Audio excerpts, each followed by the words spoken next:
Hello everyone, welcome back to Simran's channel. So last lecture we had seen what is single entry system, उसको हम incomplete recording of accounts भी कहते हैं. तो single entry system में जो है ना usually single entry system usually maintains personal accounts and not real and nominal accounts.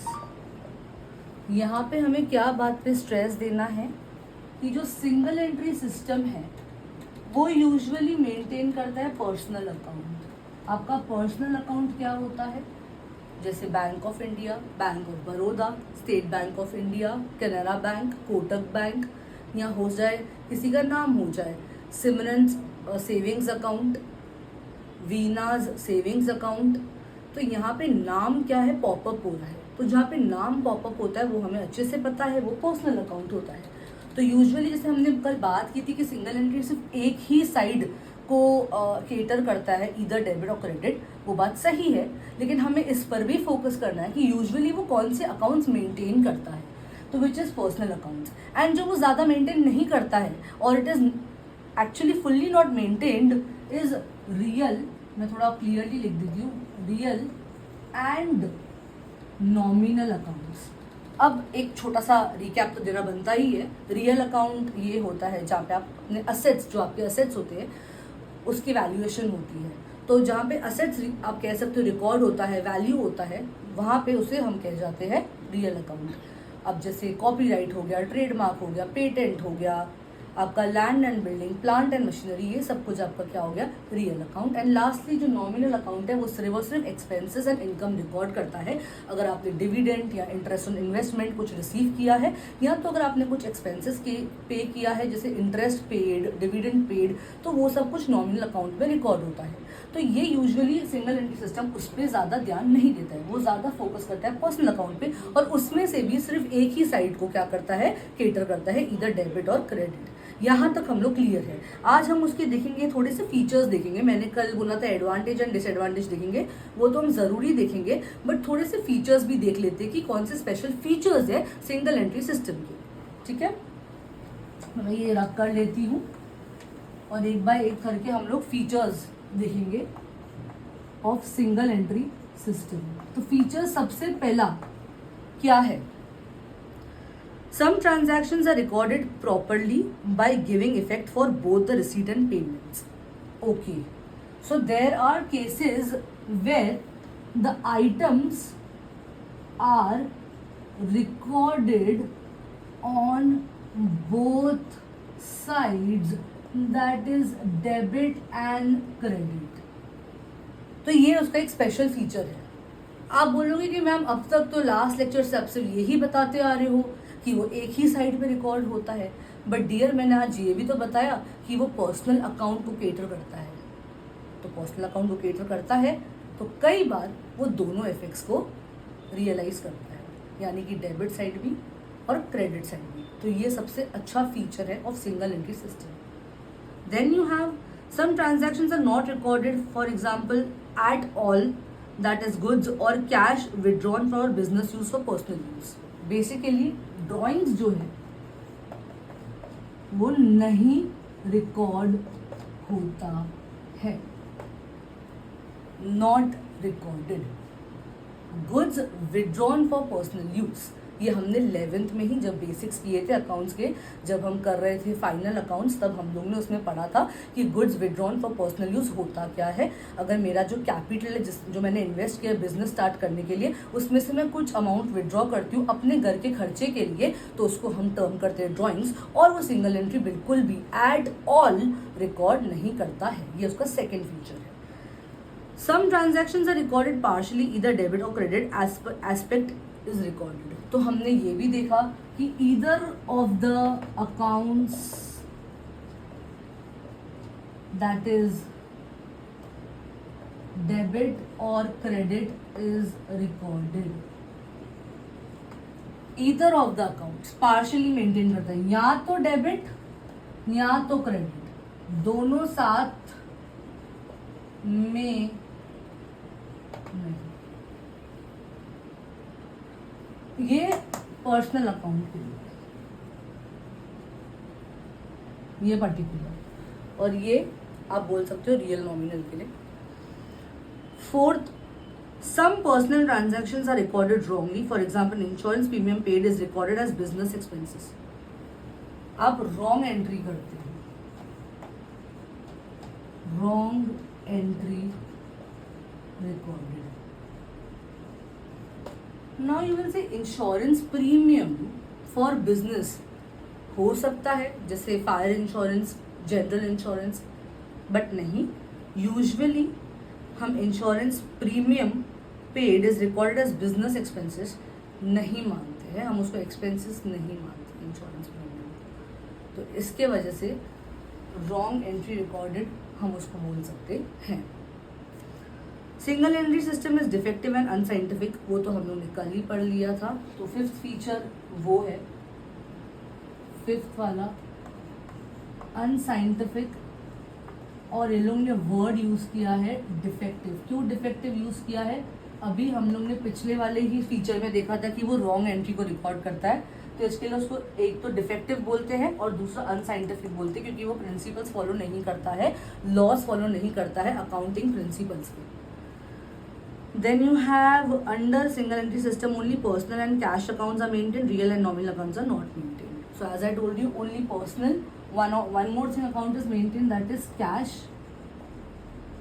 But ये जो है यहाँ पे जो सेक्टर आता है उसको हम बोल सकते हैं, या मैं उसको अलग से ही लिखवा देती हूँ कि real and nominal not recorded. एक बार हम लोग पूरा देखेंगे भी, बट पहले मैं लिख लेती हूँ।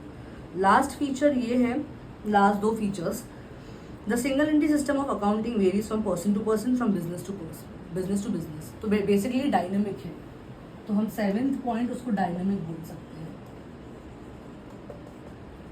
And lastly, no rigid rules and principles are followed under this system and therefore the record suffer from all types of errors. तो हम लोग ये वाले पॉइंट को अनसाइंटिफिक और फोर्थ वाले पॉइंट के साथ क्लब कर सकते हैं। ठीक है, मैं फटाफट से एक रिकैप दे देती हूँ।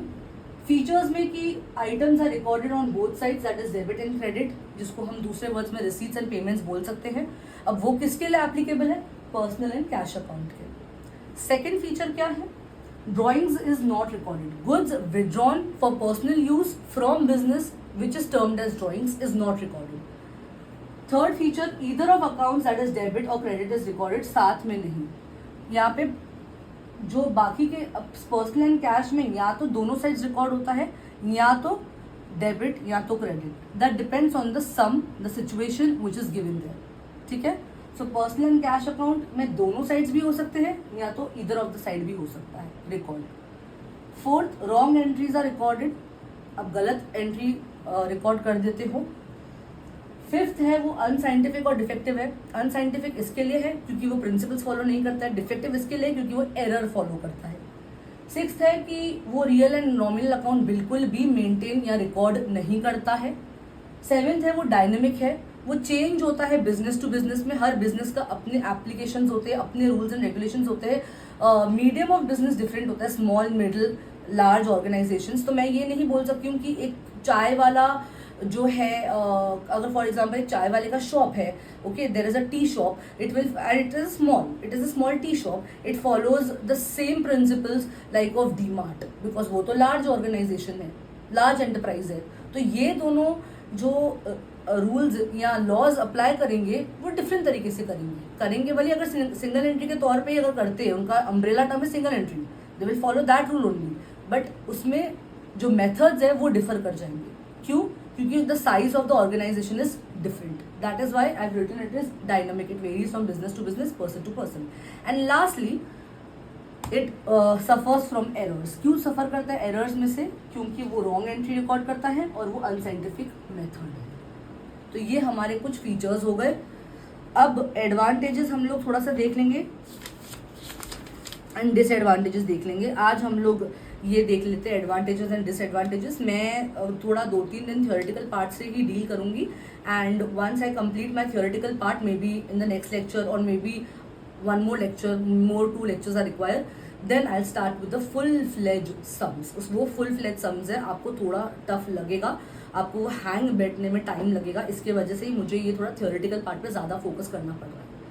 सो coming to the advantages part, ये मैं फुल रब कर देती हूँ, ठीक है। मैं एडवांटेजेस बता देती हूँ आपको और डिसएडवांटेजेस भी, जैसे मैंने आपको प्रॉमिस किया था। एडवांटेजेस, सबसे पहला एडवांटेज सिंप्लिसिटी। सबसे पहला एडवांटेज क्या है? सिंप्लिसिटी। हम एक बार रीड कर लेते हैं। It is very simple method of accounting business transactions. Any person can record transactions which he feels necessary, he wants the way and any way he wants to record.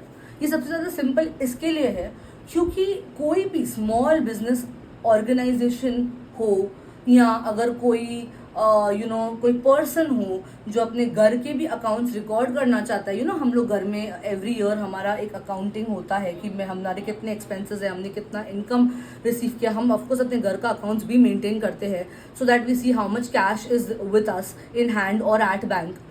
तो हम कर सकते हैं क्योंकि ये बहुत ज़्यादा सिंपल है। इसमें हम सिर्फ पर्सनल एंड कैश अकाउंट्स ही मेंटेन करते हैं, रियल एंड नॉमिनल अकाउंट यानी कि असेट्स और एक्सपेंस और loss and income and gain वो रिकॉर्ड नहीं करते हैं।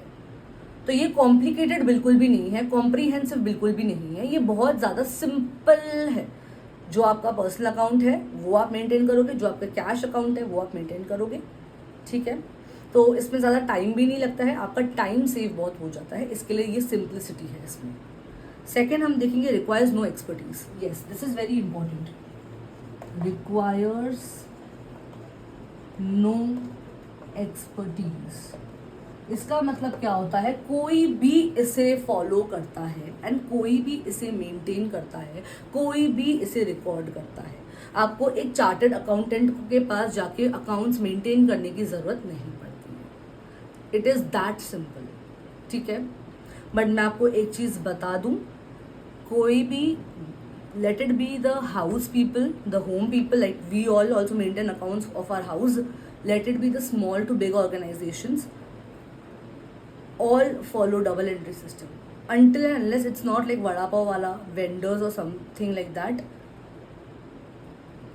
Even then if they follow, maybe they follow single entry system, but अगर कोई एंटरप्राइज है, प्रॉपर एक बिजनेस है, वो नहीं फॉलो करता सिंगल एंट्री सिस्टम क्योंकि सबसे ज़्यादा एररफुल होता है, सबसे ज़्यादा अनसाइंटिफिक होता है। ये मैं हर बार रिपीट कर रही हूँ, so please block in to the mind. Third है इकोनॉमिकल। क्यों इकोनॉमिकल का मतलब ये होता है कि ये बहुत ज़्यादा सस्ता है, इसमें आपको पैसा खर्च करने की ज़रूरत नहीं है। अगर मैं लेमैन लैंग्वेज में बात करूं और अगर मैं अकाउंट्स के लैंग्वेज में बात करूं, it is less costly than double entry system keeping method. So double entry system जो है उसमें बहुत पैसा जाता है, it is expensive. But if you talk about single entry system, since any one can maintain and there is not much of maintenance, it is less costly, it is very cheap in the basic words. Next, it is suitable for small concerns. जैसे मैंने बोला वड़ा पाव वाला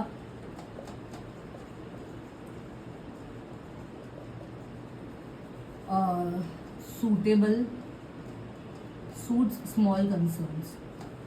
जैसे मैंने बोला vendor हो गया, वड़ा पाव वाला हो गया, जो टी का स्टॉल लगाता है वो हो गया, उनके लिए ये वायबल मेथड है, एप्लीकेबल मेथड है, उनके वो ये परफॉर्म कर सकते हैं सिंगल एंट्री सिस्टम। एंड जो मीडियम से लेके लार्ज एंटरप्राइजेस है वो तो डबल एंट्री सिस्टम ही मेंटेन करता है। Then we have speed of course, क्योंकि इतना ज़्यादा आपको मेंटेनेंस नहीं है, आपको सिर्फ पर्सनल कैश अकाउंट्स ही मेंटेन करना है, तो स्पीड जो है वो काफ़ी क्विक होती है। देन लास्ट है टू एसर्टन द प्रॉफिट और लॉस। यहाँ पे प्रॉफिट और लॉस एसर्टन करना, एसर्टन का मतलब होता है टू फाइंड प्रॉफिट और loss. It is much easier as compare to double entry system, ठीक है। I will take a recap. It is simple. Why it is simple? Because it is maintaining only 2 accounts, personal and cash account. Requires no expertise. Why? Because anyone can perform. Economical, less costly है इसके वजह से. Suit small concerns like tea stall, vendors, they can perform single entity system. Large and medium enterprise cannot follow this since it is unscientific and errorful. Speed is much faster as compared to double entity system. Quick, very much quick, and as certain means to find profit and loss is much easier in this system. Okay, so I'll just cover the disadvantages.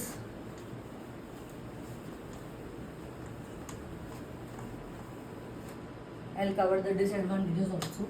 तो आज हम लोग ने, आप कह सकते हो, 3 answers कर दिए हैं, features, advantages and disadvantages. Disadvantages, it is not based on recognized accounting principles. So in other words, you can say it is unscientific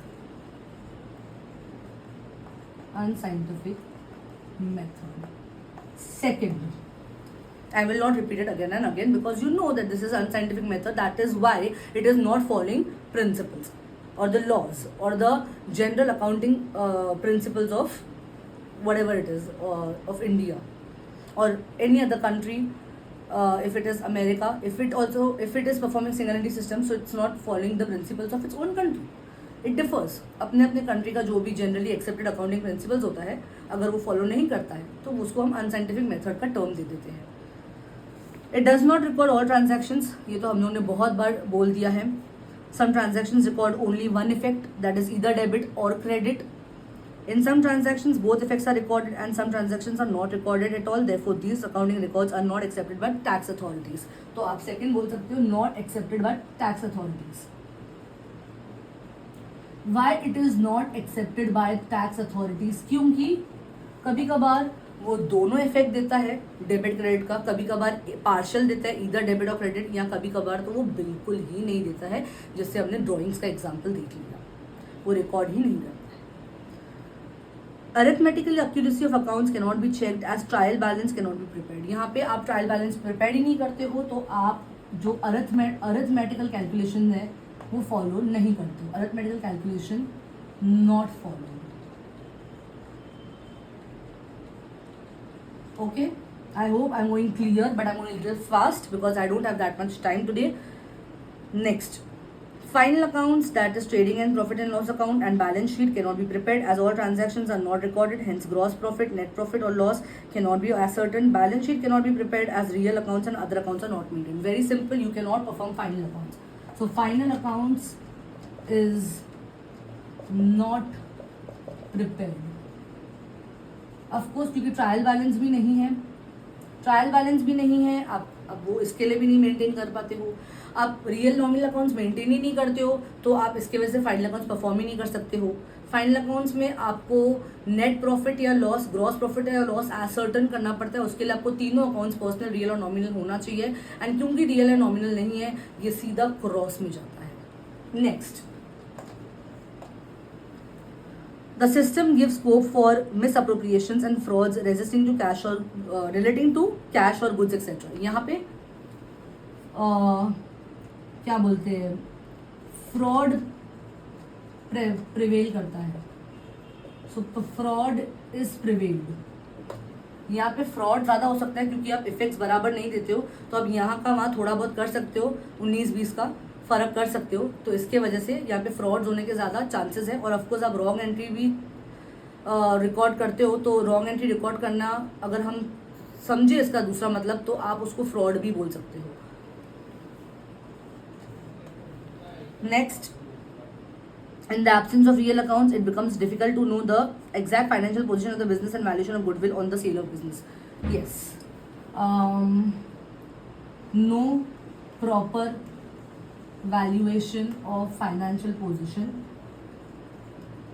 क्योंकि आप बैलेंस शीट प्रिपेयर ही नहीं कर रहे हो. क्यों नहीं प्रिपेयर कर रहे हो? क्योंकि आप रियल अकाउंट रिकॉर्ड ही नहीं कर रहे हो. रियल अकाउंट का मतलब क्या होता है, असेट्स, और बैलेंस शीट का मतलब क्या होता है, असेट्स एंड लाइबिलिटीज. तो आपके पास असेट्स और लाइबिलिटीज ही नहीं है तो आप बैलेंस शीट प्रिपेयर ही नहीं करोगे. बैलेंस शीट प्रिपेयर नहीं करोगे तो आप financial position ascertain find नहीं कर पाओगे. And the very last disadvantage I will write here since I don't have the space. The system of account is inaccurate, crude, defective and unscientific and hence not recognized under various statutes of government, bank etc.